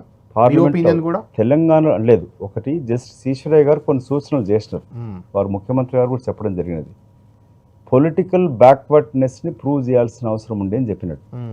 ఒకవేళ గౌరవ హైకోర్టు గిట పొలిటికల్ బ్యాక్వర్డ్నెస్ మీరు తెలంగాణ ప్రభుత్వం చేయలేదని గిట అడిగితే, అది చేసి చూపిస్తే గిట ఆమోదింపజేసే అవకాశం ఉంటే అదొక లాస్ట్ రిజార్ట్ ఇన్ తెలంగాణ హైకోర్టులో ఆమోదింపం పొందడానికి వరకు మళ్ళీ సుప్రీంకోర్టుకి వెళ్తారు. అప్పుడు సుప్రీంకోర్టు వెళ్ళినా కూడా మన సుప్రీంకోర్టు ఏమన్నది, రాష్ట్ర హైకోర్టు ఇంకా తీర్పు వెలువరించలేదు కాబట్టి మీరు అక్కడ రాష్ట్రం తేల్చుకోమని చెప్పింది. అవుట్ రైట్గా సుప్రీంకోర్టు రిజెక్ట్ చేయలే. సో ఇక్కడ జస్టిస్ ఈశ్వరయ్య గారు ఒక డిస్టింగ్విష్ జస్టిస్, అతను కొన్ని సూచనలు చేసినాడు. ఆయన నేషనల్ బీసీ కమిషన్గా కూడా ఉండే ఆయన కొన్ని ప్రాక్టికల్ సూచనలు చేసినాడు as a luminary of expert in the constitutional law ప్రకారంగా. అది గిట్ట అమలు చేస్తే రాష్ట్ర ప్రభుత్వం కొన్ని అవకాశం ఉంది, లాస్ట్ అవకాశం ఉంది. లేనప్పుడు అంతిమంగా ప్రజా ఉద్యమమే దీనికి మార్గం. అంతే. నేను అంటున్న పాయింట్ ఏంటంటే, మీరు కామారెడ్డి డిక్లరేషన్లో పెట్టి కాంగ్రెస్ పార్టీ ఇచ్చిన హామీని బీజేపీ చేయాలంటే ఎలా? ప్రజాస్వామ్యంలో ఫెడరల్ వ్యవస్థలో ఇట్స్ బీజేపీ పార్టీ కూడా అమలు మద్దతు ఇచ్చింది కదా కళ్యాణ్ గారు. హామీ అసెంబ్లీలో ఎలక్షన్స్లో హామీ ఇచ్చినప్పుడు అంతిమంగా అసెంబ్లీ కదా, రాష్ట్ర అసెంబ్లీలో బీజేపీ పార్టీ ఎమ్మెల్యేలు ఎందుకు వ్యతిరేకంగా ఓటేయలే?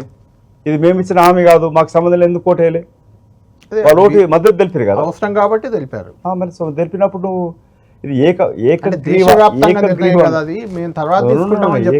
దేశవ్యాప్తంగా జనగణన చేస్తాం, అప్పుడు తీసుకుంటాం అంటున్నారు. బికమ్ కంపల్సరీ ఫర్ నేషనల్ లెవెల్లో కూడా బీజేపీ పార్టీ జనగణన చేస్తామని అంటుంది.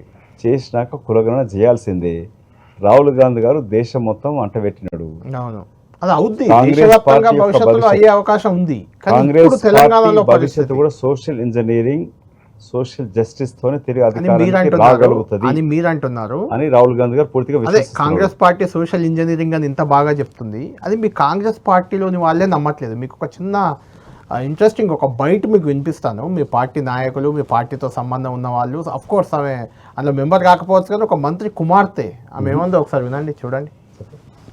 టార్గెట్ చేస్తున్నారు కదండి, బీసీలు అనేమో రాహుల్ గాంధీ అరుస్తుంటే ఇక్కడ రెడ్లందరూ కలిసి బీసీలను మమ్మల్ని తొక్కుతున్నారు కదా. ఒక బీసీ లేడీ మీద కక్ష కట్టాల్సిన అవసరం అయింది.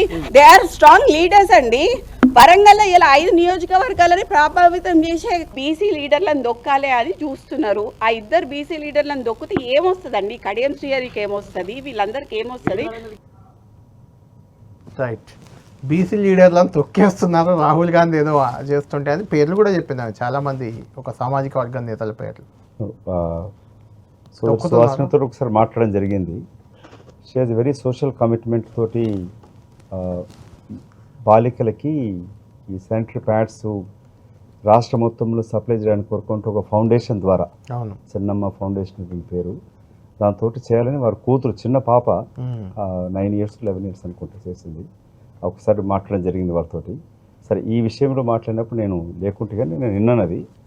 సో బీసీ నాయకత్వం తొక్కేస్తారు అన్నదానికి అది ఏళ్ళ నుంచి వస్తూ ఉంది. ఏ పార్టీ రాజకీయ పార్టీలో వస్తూ ఉంది, ఏళ్ళ నుంచి కొన్ని వందల సంవత్సరాల నుంచి జరుగుతూ ఉన్నది.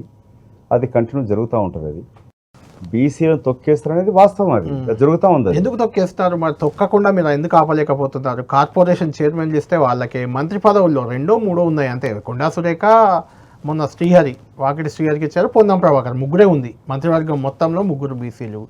ఇలాంటి వాతావరణాన్ని ఎందుకు మీరు మార్చలేకపోతున్నారు? మీరు మదియాష్కి గౌడ్కి రాహుల్ గాంధీ అత్యంత సన్నిహితుడు, అందరికీ తెలిసిందే. రాహుల్ గాంధీ బీసీల నాయకత్వం ఇద్దాం, ప్రోత్సహిద్దాం అంటాడు. మదియాష్కే ప్రోత్సాహం లేదని విమర్శలు పెట్టుందంటే కళ్యాణ్ గారు. మదియాస్కి బీసీ నాయకుడు. నేను అగ్ర కులాల కన్నా చాలా ఎక్కువ చదువుకున్న చాలామంది కన్నా అమెరికా విదేశాల్లో ఉన్న అనుభవం ఉంది. 2 పర్యాయాలు పార్లమెంట్ సభ్యుడిగా అనుభవం ఉంది. మీరే చెప్పారు, నేను చాలా కమిటీలు కూడా పనిచేయడం జరిగింది. తెలంగాణ మూవ్మెంట్లో కూడా చేశాను. కానీ నేను నా పేరు వచ్చే వరకు మదియాస్కి బీసీ నాయకుడు. అదే అగ్ర కులాలు అయితే వాళ్ళు దేశ నాయకులు, రాష్ట్ర నాయకులు. నా ఉద్దేశం అది కాదు. ఇంత నాలెడ్జ్ ఉన్నా, ఇంత కెపాసిటీ ఉన్నా మదియాష్కి లాంటి వాళ్ళకి అవకాశాలు రావట్లేదు. బీసీలకు ఎలా ఇస్తారు? అదే అంటున్నాను. మిమ్మల్ని బీసీ నాయకుడిగా నేను చూడట్లేదండి. మీరు ఎవరు చూడట్లేదు మిమ్మల్ని. మదియాష్కి లాంటి అన్ని అనుభవం ఉన్నా, అన్ని అర్హతలు ఉన్నా మదియాష్కి అవకాశాలు వస్తలేవు, ఇంకా బీసీలకు ఏమి ఇస్తారు మీరు అంటున్నాను. సో అవకాశాలు రాకపోవడానికి కూడా నా చుట్టూ ఉన్న నాయకులు మదియాస్కి పీసీసీ అధ్యక్షత ఇంకో పవర్ సెంటర్ అవుతాడనో, లేక మాకేదో పోటీ అవుతాడనో, రాహుల్ గాంధీ ప్రత్యక్ష సంబంధం ఉంది కాబట్టి మనం చేసే పనులన్నీ వారికి తెలుస్తాయని చెప్పని భయము, ఇట్లా ఎదుగుతుంది ఏదో. నేనే అట్లా ఆలోచన. నేను ఒక దశలో నీలాంటి పాత్రికేయ మిత్రుడు చెప్పినాడు, మీరు నిజామాబాద్ వదిలిపెట్టి డీలిమిటేషన్ అయినాక భువనగిరికి రండి, అక్కడ మీరు పర్మనెంట్గా అత్యధిక శాతం గౌడ్లు ఓట్లున్నాయి అక్కడ, మీరు భువనగిరి ఉంటే మీరు ఎప్పటికీ జీవితకాలం ఎంపీ ఉంటారంటే నేను వాళ్ళకి చెప్పినాను. థ్యాంక్ యూ ఫర్ సజెషన్కి. కానీ నిజామాబాద్లో మళ్ళీ తిరిగి గెలవగలుగుతా. నేను మళ్ళీ గెలిస్తే, భువనగిరికి పోయి గెలిస్తే గౌడుగా నాకు వ్యక్తిగత లాభం, కానీ 2 గౌడ్లు గెలిస్తే కులానికి లాభం అవుతుంది అని అప్పుడే నేను తిరస్కరించడం జరిగినది. అట్లాగే వల్ల నేను రాజకీయ అవకాశాలు రాకపోయినా, నాకు పదవులు రాకపోయినా కూడా రాకపోవడానికి కారణం మదియాస్కి కుట్ర కుతంత్రాలు, బ్యాక్ స్టాబింగ్లు, తెర వెనకాల ఇలాంటి కుట్రలు అట్లా చేసింటే నేను మొన్న గెలిచటోని. అధికారం రాకపోయినా కూడా కొన్నిసార్లు వాళ్ళు కొంచెం అతిగా ప్రభుత్వ మంత్రి పదవి రాగానే చాలా మందికి అతిగా బిహేవ్ కూడా చేసినారు.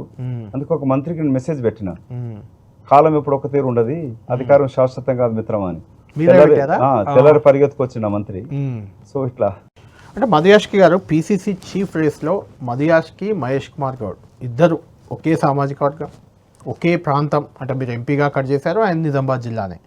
ఇద్దరు పోటీ పడితే ఎవరైనా మదియాష్కి వస్తుంది అనే ఒక ఫీల్డ్లో ఉన్నారు. అప్పుడు ఎందుకు మహేష్ కుమార్ గౌడ్కు ఛాన్స్ వచ్చింది, మీకు రాలేదు అంటే ఏం చెప్తారు? ఇంతకుముందు మీరు చెప్పిందేనా రాహుల్ గాంధీకి సన్నిహితుడు కాబట్టి మిమ్మల్ని ఆపారా? లేదు, మా ముఖ్యమంత్రి ఉత్తమ్ కుమార్ రెడ్డి, మా బట్టి విక్రమార్క అని వాళ్ళు నన్ను కావాలని అనుకోలే. ఎందుకు? మదియాష్కి వాళ్ళకి ఎందుకు పోటీ అనుకున్నా- అవుతారు అనుకున్నారా? ఎందుకు అనుకున్నా నాకు తెలియదు. మదియాష్కి పోటీగా మారతారు అనుకున్నారా? కేసీ వేణుగోపాల్ ఖర్గే గారు కూడా నన్ను కావద్దు అనుకున్నారు. సో రాహుల్ గాంధీ అనుకున్నా కూడా ఆయన కూడా కొంచెం డెమోక్రటిక్ గా బిహేవ్ చేస్తాడు. సో వీళ్ళు అది వ్యతిరేకించినప్పుడు అంటే సరే, it's ఇన్ని okay. రోజుల రాజకీయంలో కూడా మదియాష్కి ఎవరిని ఎలా మేనేజ్ చేయాలో తెలియలేదు, అందుకే ఫెయిల్ అవుతున్నారంటే ఏం చెప్తారు? అబ్సల్యూట్లీ దాంట్లో ఫెయిల్ అయినాం కదా. సో ఇవన్నీ రాజకీయ ఎత్తుగడలు కూడా ఒక అవసరం. రాహుల్ గాంధీ సన్నిహితుడని మిగిలిన అన్నిటిని పట్టించుకోలే. ఫేస్ వాల్యూ తోటి నమ్మకూడదు. సో వాళ్ళ రాజకీయ అవసరాల కొరకు కాళ్ళు జుట్టు పట్టుకోవడం అనేది నేర్చుకోవాలి. అది నాతోటి కాదు. అందితే జుట్టు లేకుంటే కాళ్ళు, అది కావాలంట. ఏమైందంటే నీ క్యారెక్టర్ కూడా ఇంపార్టెంట్ కదా కదా. చూస్తే అనిపించచ్చు ఒకసారి, కానీ నేను స్టార్టెడ్ దిట్ పాజిటివ్ థింకింగ్. మీకు 10 ఏళ్ళు, దాదాపు 10-12 ఏళ్ల నుంచి మీకు ఎలాంటి అధికారం లేకపోయినా ఆ ఇమేజ్ ఉంది మీకు. దానివల్లే ఆ ఇమేజ్ ఉంది మీకు ఉంది. బట్ అది మీరు అన్నట్టు అంటే ఒకసారి బాధ వేసినా అవుతుంటుంది. బట్ టు ఓవర్కమ్ దట్ మనం పాజిటివ్ ఆలోచన పెట్టుకోవాలి. That's I think it's good habit అనుకుంటున్నాను. ఈ గవర్నమెంట్ ఎట్లా నడుస్తుంది, ప్రభుత్వం, మీ ప్రభుత్వం ఏంటి, అవన్నీ మాట్లాడే ముందు ఒక 2-3 లైటర్ క్వశ్చన్లు మీకు. ఒకటి, బాలకృష్ణ మీకు అత్యంత సన్నిహితుడు, అంటే మీ క్లాస్మేట్ కూడా నిజాం కాలేజీలో, సేమ్ బ్యాచ్. అంటే మీకు అప్పటి నుంచి పరిచయం కాబట్టి ఎలా ఉండేవారు? అంటే బాలకృష్ణ గారు ముక్కోపి అని అలాంటి కొంత ఉంటుంటుంది. మొన్న అసెంబ్లీలో కూడా ఏదో మాట్లాడింది, చాలా వివాదాస్పదంగా మారింది అది. కాలేజీలో చాలా జోవియల్ ఉండేవాడు. కాలేజీలో ఉన్నప్పుడు అక్బర్ సలీం అన్నర్కల్ మూవీ కూడా వచ్చింది. సో మూవీకి వెళ్ళినప్పుడు ఎన్టీ రామారావు గారు అక్కడ చూడడం జరిగింది. ప్రీమియర్ షో కాలేజ్ స్టూడెంట్స్ కొరకు, కాలేజ్ ఫ్రెండ్స్ కొరకు చేసినండి. అతను ఇంగ్లీష్ లిటరేచర్ చదువుతా ఉండే. సో అతను మూవీ చూసి వచ్చినాక వన్ ఆఫ్ క్లాస్మేట్ అండి, అవాజ్ యాక్టింగ్ అంటే చెత్త అని చెప్పింది. యాక్టింగ్ వరుస డైరెక్ట్ అన్నారా? సో డైరెక్ట్ అతను ముఖం పైన చెప్పింది. So it's like very jovial friend. And అతను కొన్నేళ్ల క్రితం న్యూయార్క్ వచ్చినప్పుడు నేను 10 ఏళ్ళు అతను కలవలేదు కూడా. నేను ఢిల్లీ లా చేస్తాను పోయిన తర్వాత ఇదంతా కూడా అక్కడ ఎయిర్పోర్ట్ దిగంగానే అయితే రిసీవ్ చేసుకుని మహేష్ లాంటి మిత్రుడు పోతే, అరే నా ఫ్రెండ్ ఉండాలి ఇక్కడ న్యూయార్క్ లో లా చేసి ప్రాక్టీస్ చేస్తాడంటే ఎవరు మధు అని అడిగినాడు. అవునని చెప్తే నాకు వెంటనే మాట్లాడితే నేను రాత్రి 11:30కి వెళ్ళి అతన్ని కలిసి రాత్రంతా వాళ్ళతో లేదు ఎప్పుడు పార్టీ రాజకీయాలు తెలుసు కదా మధు, నేను మారానని చెప్పి తెలుసు. అంతే. రాహుల్ గాంధీతో చాలా లాయల్గా మీరు ఉంటారంటారు. ఇప్పటికీ రాహుల్ గాంధీతో అలాంటి కార్డియల్ రిలేషన్ మీకు ఉందా ఇప్పుడు కూడా? ఈ రోజు కూడా మొదట్లో చాలా అఫెక్షనేట్. ఇలాంటి మిత్రులు నేను మన సిక్ అని తెలిసినప్పుడు అవును వారు ప్రత్యేకంగా నన్ను ఫోన్ చేసి అడగడం జరిగింది. అబ్బాయి ఫీలింగ్ అని. సో అట్లాంటి వ్యక్తిగత అమ్మ చనిపోయినప్పుడు ర్యాలీలు ఉండే కేరళలో, అతను ఆ ర్యాలీలు ఉండి ఫోన్ చేసి అడిగినాడు హౌ ఇట్ హ్యాపెండ్ మధు అని చెప్పి. సో అట్లాంటి సన్నిహితంగా ప్రేమగా చూసే నాయకత్వం ఉన్నప్పుడు ఎందుకు పార్టీ మారాలని అనిపిస్తుంది? రాహుల్ గాంధీ అవుతారా ప్రధాని? ఎప్పటికైనా అవుతారా? మీకు ఉందా నమ్మకం? తప్పకుండా ఉంది, అవుతాడు. ఎందుకు ఆల్రెడీ మొన్నటిసారి అసలు ఒక 20 సీట్లు ఎక్కువ వచ్చింటే, తెలంగాణ, కర్ణాటక, మధ్యప్రదేశ్, ఛత్తీస్గఢ్ 20 సీట్లు వచ్చింటే, ఇదే నితీష్, చంద్రబాబు నాయుడు గారు కాంగ్రెస్ తో కలిసి వాళ్ళు అవును ఎందుకు ఎందుకు పోతుండేవాళ్ళు? అదే లాంటి పెద్ద యాత్ర చేసి ఫైనల్ ఎఫర్ట్ పెట్టారు, కాలేదు, ఇంకేమవుతారు అని ఒక చర్చ. యాత్ర జరిగాక గతంలో అయితే పప్పు గిప్పు అని చెప్పి అవమానపరిచి మాట్లాడేవాళ్ళు. మీకు రాహుల్ గాంధీతో, ప్రియాంక గాంధీతో కూడా సన్నిహిత సంబంధాలే ఉన్నాయి. ఇద్దరిలో ఎవరు బెస్ట్ చాయిస్ అంటే ప్రధానికి? ప్రియాంక, ఇందిరాగాంధీ, చరిష్మా ఉంది, అలాంటి కొంత ప్రచారం వస్తుంది కదా అక్కడక్కడ. పార్టీ ఇప్పుడు సోనియా గాంధీ గారు నిర్ణయం తీసుకున్నారు. గాంధీ కుటుంబం నుంచి నాయకత్వం సోనియా గాంధీ గారు రాహుల్ గాంధీకి అప్పచెప్పడం జరిగింది. కుటుంబంలో ఎలాంటి తగాదలు ఇక్కడ మన దగ్గర రాష్ట్రాలు జరిగినట్టు, పక్క తెలుగు రాష్ట్రాలు జరిగినట్టు అన్నా జిల్లాల మధ్యన తగులాటలు అట్లాంటివి లేవు. టాపిక్ వచ్చింది కాబట్టి ఇక్కడ తెలంగాణ, ఏపీ 2 రాష్ట్రాల్లో కూడా ఈ అన్నా చెల్లెళ్ళ పంచాయతీని మీరు ఎలా చూస్తారు? ఇక్కడైనా అక్కడైనా, ఏపీ అయినా. నిజంగా ప్రజా జీవితంతో ప్రజలకు సేవ చేయాలనుకున్నప్పుడు ఆ వ్యత్యాసం రాకూడదు. అంటే ఇందులో ఎవరిది తప్పు? ఆస్తి తగాదలతో వచ్చిందని ఎవరిది తప్పు అనిపిస్తుంది మీకు? ఇద్దరిది తప్పు ఉంటుంది. అంటే ఎవరిది? ఇద్దరిది. అంటే అన్నా చెల్లెలు వాళ్ళిద్దరు కలుసుకొని మాట్లాడుకోవాలి. కుటుంబం కూర్చొని మాట్లాడుకోవాల్సిన సమస్యకి ప్రజల మీద ఎందుకు పోయాలి? వాళ్ళు పరిష్కరించుకోవాలి కుటుంబ తగాదాలు, ఆస్తి పంపకాలు. దాని బదులు కోర్టుకని వెళ్ళాలా? ప్రజా కోర్టుకు వచ్చి అబాస్పాలు కావడం ఎందుకు? కవిత పార్టీ పెట్టేందుకు రెడీ అవుతున్నారు, యాత్ర కూడా మొదలు పెట్టారు ఆమె, ఏదో తెలంగాణ వ్యాప్తంగా యాత్ర. ఆమె పార్టీ బీసీ నినాదం, అది కూడా ఎలా ఉంటుంది? ఆమె పార్టీకి మైలేజ్ ఎలా ఉంటుంది? ఆమె ఆప్షన్ ఏమై ఉంటుంది? ఆమె వెనుక వేరే ఎవరో ఉన్నారు, మీ కాంగ్రెస్ నేతలే ఉన్నారని ఒక చర్చ. రేవంత్ రెడ్డి ఉన్నారని ఓపెన్గానే అడుగుతున్నాను, ఏముంది అలా రహస్యం ఏముంది? రేవంత్ రెడ్డే కవిత వెనుకున్నారు. న్యాయవాదిగా మొదట చెప్తాను, కవితకు ముందు లిక్కర్ స్కామ్ నుంచి, ఆ కేసు నుంచి బయటపడాలి. దాంట్లో పూర్తిగా పీకల దాకా ఇరుక్కుపోయి ఉన్నది. ఆ కేసు నుంచి బయటపడాలంటే కేంద్ర ఏజెన్సీలు చెప్పినట్టుగా నడుచుకోవాలి, లేకపోతే కేసు వీక్ కాదు, జైలుకి వెళ్ళడం ఖాయం. తమ అక్రమాస్తులను జాగ్రత్త పడడానికి కొరకు జాగృతి సంస్థతోటి ముందుకొచ్చి పార్టీ పెడతానంటే విశ్వసించి నమ్మి భుజాలపైన మోసుకెళ్ళడానికి వాళ్ళ తెలంగాణ నాయకత్వం అంత సిద్ధంగా లేదు. అంటే మధుయాష్కి గారు అంటే కాంగ్రెస్ ఎందుకుంది అని ఎందుకు చర్చ వస్తుందంటే అక్కడ జగన్ కాంగ్రెస్ పార్టీని చాలా ఇబ్బంది పెట్టి వైసీపీ పెట్టుకున్నారు, బయటకు వెళ్ళారు. ఆయనతో పాటు షర్మిల కూడా వెళ్ళింది, పాదయాత్ర చేసింది, కాంగ్రెస్ కనుమరుగు చేశారు ఏపీలో. కరెక్ట్. అలాంటి షర్మిల తెలంగాణలో వచ్చి పార్టీ పెట్టారు, ఫెయిల్ అయిపోయారు. ఆఫ్ కోర్స్ వదిలేద్దాం. ఈ నుంచి పోతే మీ కాంగ్రెస్ అధ్యక్షురాలు అయ్యారు ఆమె అక్కడ. తెలంగాణలో నేను నాతో మాట్లాడింది, నేను రాహుల్ గాంధీ తోటి అమెరికా పర్యటన ఉన్నప్పుడు వారికి సంబంధించిన వాళ్ళు నాతో మాట్లాడింది షర్మిల కాంగ్రెస్ పట్ల వస్తానంటుందని. మొట్టమొదటిసారి నేను రాహుల్ గాంధీ గారితో అమెరికాలో వారి గురించి ప్రస్తావించి చేరుతానంటని చెప్పి మాట్లాడిందే నేను. ఇక్కడ నేషనల్ లెవెల్లో కల్పించడానికి కూడా నేను వారితో మాట్లాడడం జరిగింది. వారు మన ఇండియాకి వెళ్ళాక మాట్లాడి చెప్తానని చెప్పినాడు. తెలంగాణలో చేరాలని ఉండే నేను కూడా దానికి మద్దతు కూడా చెప్పడం జరిగింది. మా తెలంగాణ నాయకత్వం దానికి వ్యతిరేకించారు. సో వాళ్ళు కూడా అంటే ఆమె వస్తే గిట్ట మళ్ళీ తెలంగాణ వాదం పెరుగుతుంది, నష్టం జరుగుతుంది, ఒక వాళ్ళ పొలిటికల్ ఆలోచన ఉండే. మై పొలిటికల్ ఆమె పోటీలో ఉండి 50, 100, 500 ఓట్లు చీల్చిన కాంగ్రెస్కి నష్టం అవుతానే నా ఆలోచన ఉండే. సో వారు ఎరిగినా కూడా అసలు ఓటు పెరగలే, ఓటు % తగ్గింది. అదే అంటున్నాను, అక్కడ అట్లా ఓన్ చేసుకున్నారు, కవితను చేసుకోవడానికి అభ్యంతరం ఏంది, ఇబ్బంది ఏముంది మీకు? ఊర్లలో ఎట్లుంటుందంటే కళ్యాణ్ చూసిన కదా, ఒక ఇద్దరు అన్నదమ్ములు కొట్లాడుతుంటే 2-3 తాగి తందన నాటోడు వగేస్తూ ఉంటారు. రాత్రి పాటిస్తున్నారు, నువ్వు అన్నతో కొట్లాడని దమ్ముతాడు. కానీ మెజారిటీ ఊరి ప్రజలు ఏమనుకుంటారంటే ఈ కుటుంబం కలిసి ఉంటే మంచిది, కొట్లాడుకోవద్దని కోరుకుంటారు. అట్లాగే ఒక కుటుంబం నుంచి ఇద్దరు కొట్లాడుకుంటున్నప్పుడు ఏ రాజకీయ పార్టీ హక్కును చేర్చుకొని ఆ కుటుంబం వ్యక్తిపైనే పోటీ పెట్టినప్పుడు ఎక్కడ ఏ పార్టీ మనుగడ కొనసాగించలేదు. ఇప్పుడు రేవంత్ రెడ్డి గారిని తిడుతున్నట్టు don't think that it is Revanth Reddy వ్యక్తిగత తిడుతున్నా అనుకోకండి ముఖ్యమంత్రిని. ఇట్ ఇంపాక్ట్ ఎంటైర్ గవర్నమెంట్ మీద పడుతుంది. ఓవరాల్ చెప్పింది 100 రోజుల్లో అని చెప్పారు హామీలు. అవును, 400 హామీలు, 13 6 గ్యారంటీల్లో 13 హామీలు. ఆ 13లో ఒక 4-5 అయినట్టున్నాయి, మిగిలిన మేజర్ అన్ని పెండింగ్ ఉన్నాయి. సో ప్రజలు అడగట్లేదు కదా, ప్రజలే కదా తిట్టేది. ఏమి ఇయ్యట్లేదు, మీరు చెయ్యట్లేదు అని తిట్టేది ప్రజలే కదా. ఇప్పుడు 10 సంవత్సరాలు పరిపాలించినోడు ఇచ్చిన హామీలు ఏవి నిలబెట్టకుండా ఎన్నికల ప్రచారంలో ఎన్నికల ప్రచారంలో మీరు చెప్పింది 2000 పెన్షన్ తీసుకోకండి, ఇప్పుడు మేము వచ్చాక 4000 పెన్షన్ ఇస్తాం కరెక్ట్ అని చెప్పారు. రైతు భరోసా ఇప్పుడు తీసుకోకండి, రాకపోతే 10,000, మేము రాగానే 15,000 ఇస్తామని చెప్పారు. చెప్పినాం, ఇప్పటి వరకు రాలేదు. 2,500 ప్రతి మహిళకి ఇస్తామన్నారు, ఇవ్వలేదు. ఆటో డ్రైవర్లకు 12,000 అన్నారు, ఇవ్వలేదు. కౌలు రైతులకు 12,000 అన్నారు, ఇవ్వలేదు. ఎందుకనంటే అప్పుడున్న బీఆర్ఎస్ పార్టీ ప్రభుత్వం అప్పును 5 లక్షల లాగా చూపించింది.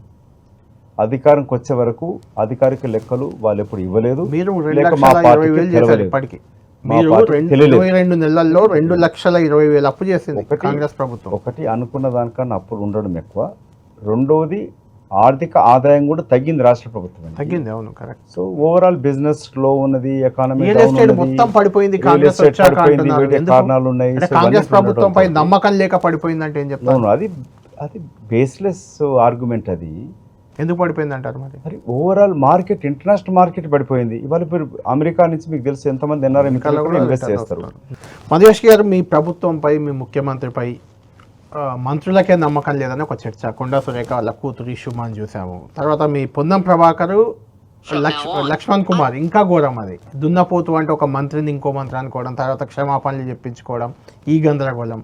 మొన్న జూపల్లి కృష్ణారావు అయితే నా ప్రిన్సిపల్ సెక్రటరీ నేను చెప్తే వింటలేడు, నేను అది ప్రభుత్వ పరంగా చెప్పే నిబంధనల ప్రకారం కూడా పనిచేయట్లేదని ఏకంగా సిఎస్కే లేఖ రాశారు.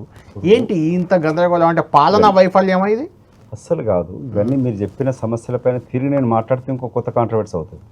కాంట్రవర్సీ కోసం అంటే పాలనా వైఫల్యమా అని అడుగుతున్నాను. వాట్ ఎవర్ దానికి వాట్ ఎవర్ రీజన్ అయిందో అదైతే సమస్య పోయింది, అది ఒకటి. రెండవది నిన్న కూడా కేబినెట్ మీటింగ్ లో చూడడం జరిగింది. ముఖ్యమంత్రి గారే అడుగుతున్నారు కదా, ఎలాంటి విషయాలు నా దగ్గరికి రండి ప్రెస్కి వెళ్ళమని చెప్పినాడు. That's a good beginning. So Congress party it's not a single own family own party కాదు కాబట్టి ఇక్కడ డెమోక్రసీ కూడా ఎక్కువ ఉంటుంది, మాట్లాడడం కూడా ఎక్కువ జరుగుతుంది. రైట్. జూబ్లీహిల్స్ ఎన్నిక ఫైనల్గా జరగబోతుంది త్వరలో. దీన్ని రెఫరెండంగా తీసుకుంటుందా కాంగ్రెస్ పార్టీ? అంటే ఓడిపోతే మీ పాలన వైఫల్యంగా ఒప్పుకుంటారా? యాజ్ ఏ ఇండివిజువల్గా any single election cannot be treat as a referendum as for or against. అధికార పార్టీ కానీ ప్రతిపక్షం కానీ దీన్ని రెఫరెండంగా తీసుకోవడానికి లేదు. ఎందుకంటే ఒక్కొక్క ఉప ఎన్నిక అక్కడ స్థానిక సమస్యలపైన జరుగుతుంది కాబట్టి దాని రిజల్ట్ అనేది భవిష్యత్తు రాజకీయాలకు కొంచెం మార్పులకు దారితీయదా? జరుగుతుంది. అది నేను ఇంటర్నల్ పార్టీ చెప్పడం జరిగింది ముఖ్యమంత్రి గారికి, పిసిసి అధ్యక్షుడికి, అందరికి కూడా. ఇది జూబ్లీస్ ఎన్నిక చాలా కీలకం, మనము ఇది గెలిచి తీరాలి, దీని కొరకు ఒక ప్రణాళిక రచించమని చెప్పి నేను గత 6 నెలల నుంచి క్యాంపెయినింగ్ కమిటీగా మా పొలిటికల్ అఫైర్స్ కమిటీ కూడా చెప్పడం జరిగింది. ఖచ్చితంగా వాళ్ళకి కొంత అడ్వాంటేజ్ అవుతుంది కదా, అందుకే కాకూడదని by and large by elections లో అధికార పార్టీకి అడ్వాంటేజ్ ఉంటుంది జనరల్ గా ఉంటుంది. సో ఇప్పుడు చూస్తున్న అన్ని వాతావరణం చూస్తుంటే కాంగ్రెస్ హుజరాబాద్ కొన్ని ఎగ్జామ్షన్ అనుకోండి కానీ జనరల్ గా కాంగ్రెస్ పార్టీకి అడ్వాంటేజ్ కనబడుతుంది. రైట్. మధేష్ గౌడ్ గారు, ఫైనల్ క్వశ్చన్. రేవంత్ రెడ్డి గారు చాలా సందర్భాల్లో గతంలో నా ఇంటర్వ్యూలో కానీ మీడియా ముఖంగా బయట టార్గెట్ నాది ముఖ్యమంత్రి సీట్ అని చాలాసార్లు చెప్తూ వచ్చారు ఆయన. మధుయాష్ గౌడ్ టార్గెట్ ఏంటి అంటే ఏం చెప్తారు? నేను టార్గెట్ ముఖ్యమంత్రి పెట్టుకోలేదు కాబట్టి ఫెయిల్ అయినాను. ఇప్పుడు పెట్టుకుంటారా? ఎందుకంటే బీసీ ముఖ్యమంత్రి అనే ఒక నినాదం పెద్ద ఎత్తున వస్తుంది కాబట్టి ఇప్పుడు పెట్టుకోవట్లేదు. నేను ఇప్పుడు రేవంత్ రెడ్డి గారు యాజ్ ఏ ఫ్రెండ్గా, యాజ్ ఏ కలీగ్గా, ఐ రెస్పెక్ట్ హిమ్. చీఫ్ మినిస్టర్గా I can say 10 out of 10 is performing very well. Congress party ఇప్పుడు 5 ఏళ్ళు అతనే ఉంటాడు, అతనే ఉంటాడు. రాజకీయ లక్ష్యం అంటూ లేదా? అయితే ఒకప్పుడు ఉండే, అధికారం రాకముందు 2023 కన్నా ముందు ఒకవేళ క్యాంపెయినింగ్ కమిటీగా, పిసిసిగా, సిఎల్పిగా నేను బట్టి రేవంత్ రెడ్డి గారు ముగ్గురం ఆశించడం. రేవంత్ రెడ్డి గారు is a lucky person. As a target single agenda పెట్టుకున్నాడు, చేసినాడు, కష్టపడ్డాడు, గెలిచినాడు. పార్టీ కూడా సహాయపడింది, మేమందరం కూడా సహకరించినాం. ఇప్పుడు ఇదే రకంగా వెళ్తే మళ్ళీ కాంగ్రెస్ అధికారంలోకి వచ్చే అవకాశం ఉందా? ఇప్పుడున్న పరిస్థితిని అనలైజ్ చేసి చెప్పండి మీరు. 100% వస్తుంది. ఇప్పటి వరకు ప్రతిపక్షాలు అనుకున్నంతగా ఆశపడ్డట్టుగా ఎలాంటి పరిస్థితులు, అట్లాంటి పరిస్థితులు లేవు ఇప్పుడు. జస్ట్ 2 years కూడా ఇంకా కాలే పూర్తిగా, ఇంకా 3 ఏళ్ళు ఉంది. 3 ఏళ్ళు చాలా మార్పులు ఉంటాయి. బట్ పార్టీకి ప్రభుత్వానికి వ్యత్యాసం ఏర్పడుతూ ఉంది. అది తగ్గించడానికి కొరకు పిసిసి అధ్యక్షుడు పనిచేయాలి. ఆ దిశలోనే ఇవాళ ఢిల్లీలో మీటింగ్ జరుగుతూ ఉంది, జిల్లా అధ్యక్షులని నియామకం జరుగుతూ ఉంది. ఈ గ్యాప్ అంతా పూడ్చుకుంటూ పోతే సమన్వయంగా పార్టీ ప్రభుత్వం పనిచేస్తే పర్సెప్షన్ కింది స్థాయి వరకు తీసుకెళ్లగలిగితే కాంగ్రెస్ పార్టీకి డోకా ఉండదు. రైట్. థ్యాంక్ యూ మధుయాష్ గౌడ్ గారు, చాలా అంశాలు చెప్పారు. ఇది మధుయాష్ గౌడ్ గారితో ఈ వారం వీకెండ్ పాడ్కాస్ట్. ఇక గతంలో తనకు ముఖ్యమంత్రి కావాలన్న లక్ష్యం ఉన్నప్పటికీ ఇప్పుడు మాత్రం అలాంటి లక్ష్యం ఏదీ లేదు. కాంగ్రెస్ పార్టీ మళ్ళొక్కసారి అధికారంలోకి రావడమే లక్ష్యం, బీసీ నాయకత్వాన్ని మరింత ముందుకు తీసుకెళ్లడమే తన లక్ష్యం అని చెప్తున్నారు. ఇది మధుయాష్ గారితో ఈ వారం వీకెండ్ పాడ్కాస్ట్.